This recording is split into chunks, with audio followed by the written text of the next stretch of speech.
জামালপুরের মাদারগঞ্জে আওয়ামী লীগ পুনর্বাসনের অভিযোগ এনে ইউনিয়ন বিএনপির আহ্বায়ক শাহ মোহাম্মদ মজনু ফকিরের বিরুদ্ধে প্রতিবাদ জানিয়েছে স্থানীয় বিএনপি, যুবদল, ছাত্রদল ও স্বেচ্ছাসেবক দলের নেতাকর্মীরা।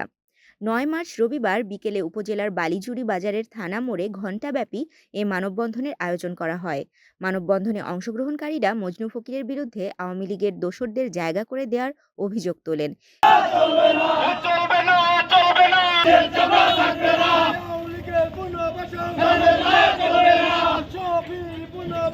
মানববন্ধনে বক্তব্য রাখেন চর পাকেরদহ ইউনিয়ন বিএনপির সিনিয়র যুগ্ম আহ্বায়ক শফিকুল ইসলাম স্বপন, মাদারগঞ্জ পৌর স্বেচ্ছাসেবক দলের আহ্বায়ক আব্দুল্লাল মামুন, উপজেলা স্বেচ্ছাসেবক দলের সিনিয়র যুগ্ম আহ্বায়ক হুমায়ুন কবির এবং পৌর ছাত্র দলের আহ্বায়ক জাহিদুল ইসলাম প্রমুখ।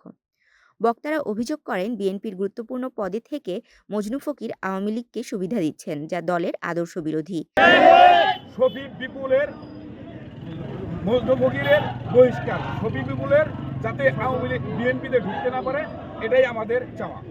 তাশরিফা তৃষা, তরঙ্গ টিভি।